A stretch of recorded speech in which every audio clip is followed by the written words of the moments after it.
और अभी की बड़ी खबर आपको बता दें, लेबनान को लेकर इजराइल का एक बड़ा दावा सामने आया है। लेबनान ने उत्तरी इजराइल की ओर रॉकेट दागे हैं। आईडीएफ ने यह दावा किया है कि 20 रॉकेट दागने का इजराइल का दावा है। अधिकांश रॉकेट खुले मैदान में गिरे हैं।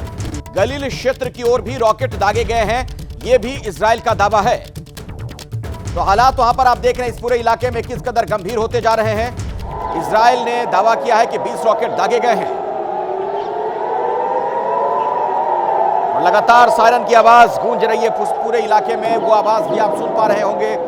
अब इजराइल ने दावा किया है कि लेबनान ने रॉकेट दागे हैं और इसकी संख्या बताई गई है 20 के आसपास। कुछ तस्वीरें भी सामने आई हैं जो इस वक्त हम आपको दिखा रहे हैं। बताया जा रहा है कि 20 रॉकेट दागा गया, यानी रॉकेट का हमला किया जा रहा है। ये इजराइल ने दावा किया है लेबनान को लेकर। दीपक बोरा साहब, एक बात जो मैं ब्रेक के पहले आपसे पूछना चाह रहा था कि जिस तरीके से अभी एक चिंता का विषय है ईरान का जो परमाणु कार्यक्रम है, क्या लगता है आपको कि उसको टारगेट किया जाएगा इस बार इस युद्ध के जरिए या इस युद्ध के दौरान? 100% बार बार बेंजामिन नेतन्याहू यही कहते रहे हैं, अगर इजराइल को जीना है, सुरक्षित रहना है, अगर यहूदियों को बचाना है, इस दुनिया में रहना है, तो ईरान के न्यूक्लियर फैसिलिटी को ध्वस्त करना है। सब वो करेंगे, आप देखते जाइए। एक चीज आपको और बता देता हूँ, आपके पास भी वो खबर आ गई होगी। मेरे एक मोसाद के दोस्त हैं, न्यूयॉर्क में रहते हैं, उन्होंने मुझे अभी खबर भेजी है कि आज सुबह, अभी से कुछ ही घंटे पहले, सीरिया में जो रूसी एयरबेस है उसके पास एक वेयर हाउस था। उस एयरबेस पे आए थे हथियार और एम्यूनिशन, ईरान से हिजबुल्लाह के लिए स्मगल किए जाते थे across the Syria Lebanon border. उसको उड़ा दिया है, जितने वहां पे एम्यूनिशन स्टोर था। तो इंटेलिजेंस बहुत प्रिसाइज है सर, और ये इंटेलिजेंस इनको ईरान से मिल रही है। मोसाद हर जगह पहुंच गया है। इजराइल को मालूम है कि ये न्यूक्लियर फैसिलिटीज कहां है, उड़ा देगा अगले 48 घंटे के अंदर। आप देखिएगा इसको। इसका मतलब क्या ये कहा जा सकता है, विशाल आपसे मैं समझना चाहूंगा कि ईरान घिर गया है अभी?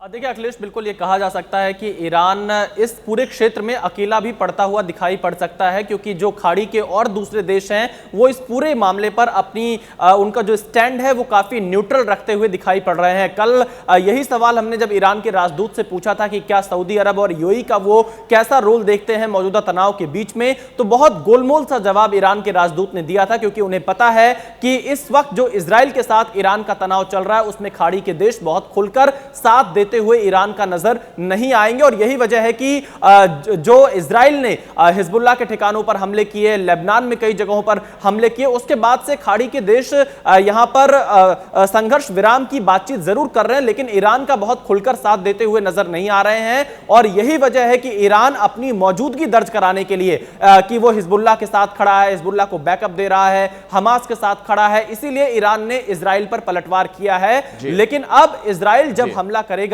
तो ऐसी स्थिति में मिडिल ईस्ट के तमाम देश शायद इससे दूरी बनाते हुए दिखाई पड़े। ठीक है विशाल, मैं आपके पास भी आऊंगा दोबारा और वोहरा साहब के पास भी चलेंगे, उनसे और ज्यादा बातचीत करेंगे, समझेंगे इस पूरे इलाके के बारे में भी।